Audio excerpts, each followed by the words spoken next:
68वें गणतंत्र दिवस की शुभकामना और बधाई के साथ मीडिया के भाइयों, मैं सर्वप्रथम आभार प्रकट करना चाहता हूं सुश्री बहन मायावती जी का, जिन्होंने हम अफजाल अंसारी जो अपनी कौमी एकता दल पार्टी बनाकर पिछले 7 वर्षों से उत्तर प्रदेश की राजनीति में सक्रिय भूमिका अदा कर रहे थे। लोकसभा, विधानसभा, पंचायतों के और नगर पंचायतों के चुनाव भी लड़े, हमें कुछ सफलता भी मिली। आज अपने 2 सिटिंग विधायकों श्री सिबगतुल्लाह अंसारी मोहम्मदाबाद गाजीपुर और श्री मुख्तार अंसारी विधायक मऊ सदर और उनके सुपुत्र श्री अब्बास अंसारी जो एक नेशनल स्पोर्ट्समैन है, हम सब लोग और पूरी कौमी एकता दल बहुजन समाज पार्टी में अपने दल का विलय करते हैं। इस परिवेश में आप सभी इस बात के साक्षी हैं कि पिछले सितंबर के महीने से राजनीति के इस धरातल पर कौमी एकता दल का जो बनता बिगड़ता टूटता रिश्ता रहा है। राज्यसभा के चुनाव के समय समाजवादी पार्टी के नेताओं ने, मुखिया ने हमें आमंत्रित किया, हमारे विधायकों के वोट समर्थन प्राप्त करने की गुजारिश की। बिना किसी शर्त के हमने उन्हें समर्थन भी दिया, वोट दिया। उसके बाद माननीय नेता मुलायम सिंह यादव जी ने, माननीय शिवपाल सिंह यादव जी ने इस बात की पेशकश की कि कौमी एकता दल समाजवादी पार्टी के साथ जुड़ जाए, और उनकी इस पेशकश को स्वीकार करके हमने विलय का एक फैसला भी लिया, बिना शर्त विलय। उसके बाद भी आपसी कलह में विलय के उस प्रस्ताव को, जो उनका खुद का प्रस्ताव था, उन्होंने ठुकरा दिया। दोबारा फिर पूरा परिवार बैठा और सबने मिलकर निर्णय लिया कि कौमी एकता दल का जो विलय है उसे स्वीकार किया जाता है, और दोबारा फिर उन्होंने इस फैसले को ठुकरा दिया और वादा खिलाफी की और धोखे की प्रकाष्ठा हो गई जब हमारे दोनों विधायकों को भी, जिसके लिए उन्होंने आश्वस्त किया था, उन्होंने टिकट देने से भी मना किया। हम पहले सुनते थे और कई बार माननीय नेता मुलायम सिंह यादव जी ने भी ये कहा, सार्वजनिक रूप से भी कहा, व्यक्तिगत मुलाकातों में भी कहा कि अखिलेश मानसिक रूप से अल्पसंख्यकों का विरोधी है, लेकिन यकीन नहीं होता था। अब इस तरह की घटनाएं जो सामने आई हैं, हम क्या एक एक आदमी पूरे उत्तर प्रदेश में नहीं, दूसरे प्रांतों में भी जिन्होंने कौमी एकता दल के साथ जो दुर्व्यवहार हुआ, जो अपमानित किया गया हम लोगों को, हमसे समर्थन लेने के लिए वो हमें आमंत्रित करते हैं और समर्थन प्राप्त करने के बाद झूठे भुगतान लगाकर वो हमें दुत्कारते हैं। हमारी पृष्ठभूमि के बारे में हम खुद क्या बताएं। स्वयं श्री मुलायम सिंह यादव जी ने अपने बेटे को समझाने के लिए मंचों से बोला है कि एक ऐसा परिवार है जिसने देश की आजादी की लड़ाई लड़ी, सीमा पर बलिदान दिया। ब्रिगेडियर उस्मान महावीर चक्र विजेता जो नौशेरा के बॉर्डर पर 1948 में शहीद हुए, डॉक्टर मुख्तार अंसारी जो जब देश गुलाम था तब उन्होंने 1926-27 में इंडियन नेशनल कांग्रेस के प्रेसिडेंट की हैसियत से देश की आज़ादी की लड़ाई लड़ने वालों का संचालन किया। हमारे पूर्वजों में हर स्तर पर देश के लिए सेवाएं की हैं और आज भी कर रहे हैं।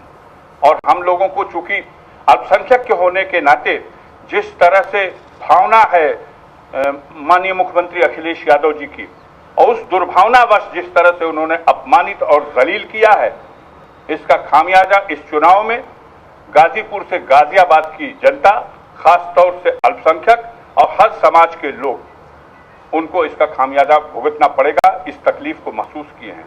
मैं अंत में फिर बहुत आभार प्रकट करता हूं और बहन जी के सामने ये वचन दिला देता हूं और ये वचनबद्ध रहूंगा कि बहन जी अपनी तरफ से हम लोग कभी कोई शिकायत का मौका नहीं देंगे और इन लोगों को हमें चुनाव नहीं लड़ना है। मैं 5 बार विधायक रहा हूं, लोकसभा का सदस्य भी रहा हूं। इस विधानसभा के चुनाव में नहीं चुनाव लड़ना है। अगर बहन जी हमें किसी योग्य समझेंगी और ड्यूटी लगाएंगी तो एक चौकीदार की हैसियत से, बहुजन समाज पार्टी के एक कार्यकर्ता की हैसियत से मैं दिन रात एक करके, और ये जिन लोगों के दिलों में नफरत इतनी है, जो कहते कुछ हैं और करते कुछ हैं, वादा खिलाफी करने वालों को कहीं ना कहीं से जनता की अदालत में नंगा करूंगा। आज पूरे उत्तर प्रदेश में माइनॉरिटी के बीच में एक बात साफ तौर से साबित हो चुकी है कि अब अगर उत्तर प्रदेश में भारतीय जनता पार्टी को रोकने वाली कोई सियासी ताकत है, कोई सियासी पार्टी है, कोई सियासी लीडर है, तो वो सिर्फ सुश्री बहन मायावती है, वो बहुजन समाज पार्टी है। इसलिए मैं आप सबके माध्यम से ये अपील भी करना चाहूंगा, इस सब पे एकजुट होकर के सारे वोट हाथी के निशान पर बहुजन समाज पार्टी के पक्ष में गिरे। धन्यवाद। एक सेकंड, इसका जवाब तो दे दिया उन्होंने, आप सुन नहीं रहे थे। पत्रकार बंधुओं, बहन मायावती जी, सतीश मिश्रा जी, अंसारी साहब और ये सिद्दीकी साहब, मैं इतना ही कहना चाहता हूं कि 27 साल तक मैंने इलाहाबाद उच्च न्यायालय में वकालत किया। मैं जौनपुर जिले का रहने वाला हूं। 9.25 साल हाई कोर्ट के जज रहा। 2 साल से क्या 3 साल से मैं सामाजिक न्याय, बेरोजगारी, दोहरी शिक्षा प्रणाली, इसके लिए एक जन जागरण अभियान पूरे उत्तर प्रदेश में करीब 20 जिलों में सेमिनार करके संचालित किया, ऑर्गेनाइज किया। लेकिन आज चुनाव के दौर में मैं देखा कि आरक्षण का मुद्दा भाजपा ने उठाया तो और किसी राजनीतिक दल ने उसका जवाब नहीं दिया। बहन मायावती जी ने जम करके उनकी आलोचना किया और कहा कि दलितों का आरक्षण, पिछड़ों का आरक्षण हम उनका संवैधानिक अधिकार है, उसे नहीं छीना जा सकता। मैं पूरी तरह से बहन मायावती के साथ इस लड़ाई में उनके साथ खड़ा हूँ। बेरोजगारी के सवाल पर रोजगारों को रोजगार नहीं दिया जा रहा है, लैपटॉप बांटा जा रहा है और स्मार्टफोन देने की बात कही जा रही। बहन जी ने स्पष्ट अपने कई सभाओं में कहा है कि हम लोगों को रोजगार देने का प्रयास करेंगे। तो मैं देख रहा हूँ 5 साल की इनकी सरकार है नेताजी की, अब उनके बेटे अखिलेश जी की, कोई रोजगार नहीं दिया लोगों को। और खास तौर से अगर कुछ दिया भी, केवल 3 जिले के लोगों को दिया, फिरोजाबाद, कन्नौज और मैनपुरी के लोगों को। वह किस कंसिडरेशन पे दिया वही जाने। लोक सेवा आयोग के सदस्य की बात हो, हायर एजुकेशन सर्विस कमीशन के सदस्य की बात हो, सेकेंडरी एजुकेशन की बात हो, केवल 3 जिले के लोगों को बांटा। यहाँ तक कि कांस्टेबल की भर्ती में 3 जिले के लोगों को बांटा। ऐसे में मैं पूरी तरह से मुतमईन हूँ, यानी कि कॉन्फिडेंट हूँ कि ये बैकवर्ड क्लास की नहीं लड़ाई लड़ सकते। जिस बिरादरी की वोट मांग करके राजनीति करना चाहते हैं उसकी भी कोई लड़ाई नहीं लड़ सकती। इसलिए बहन जी के साथ मैं इस चुनाव में पूरी ताकत से काम करने के लिए बहुजन समाज पार्टी ज्वाइन किया हूँ।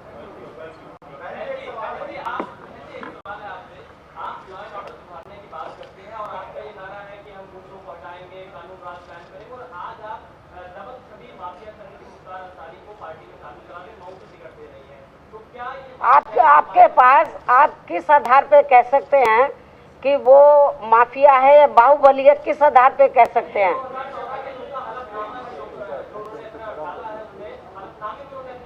आपको ये मालूम है कि जिनका मैंने नाम गिनाया है अभी, वो कौन सी छवि वाले लोग हैं?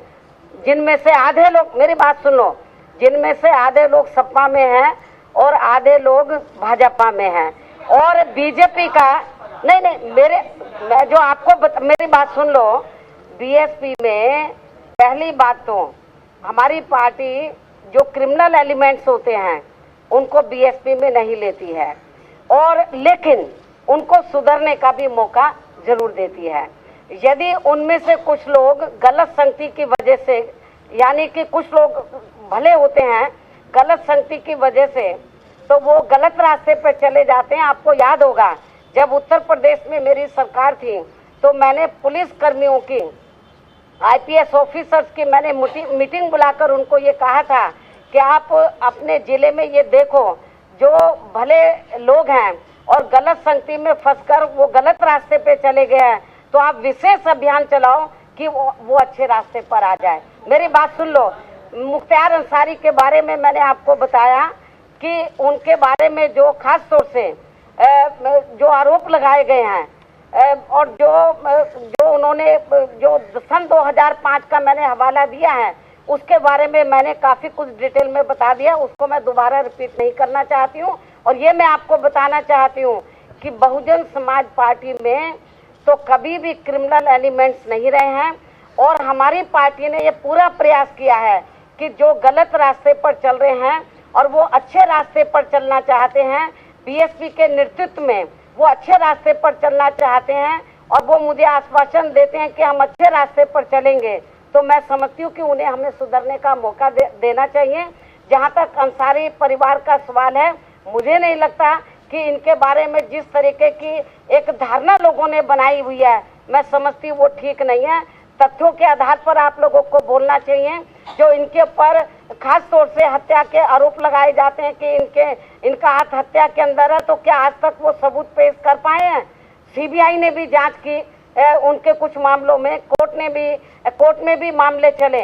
तो इसलिए मैं आपको ये बताना चाह रही हूँ कि भाई आप लोग जो ये धारणा इस किस्म की बना लेते हैं, तो इससे समाज में सुधार आने वाला नहीं है। हमारी पार्टी एक पॉलिटिकल पार्टी के साथ साथ एक सोशल रेवोल्यूशन भी है। हम ये चाहते हैं कि समाज में एक परिवर्तन भी होना चाहिए। एक एक करो।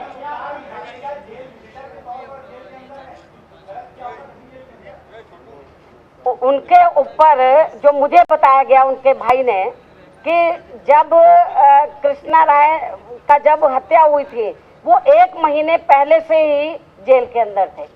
जब वो जेल के अंदर थे तो उन्होंने मर्डर कैसे करा दिया? सीबीआई ने जांच की, तथ्य भी वो लोग आज तक पुख्ता सबूत नहीं जुटा पाए हैं।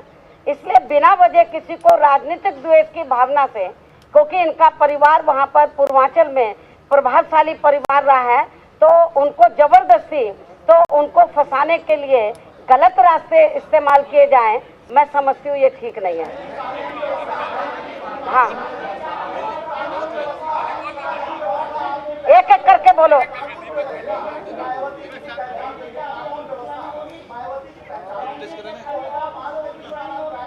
एक मिनट एक एक करके पूछो, एक एक करके।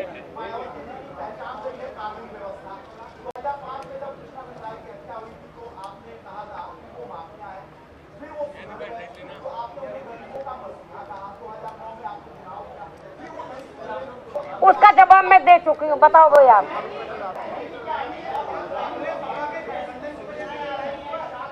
ये अलायंस नहीं हुआ है, उन्होंने विलय किया है। अलायंस और विलय में फर्क है, इतना तो समझ लो। हाँ,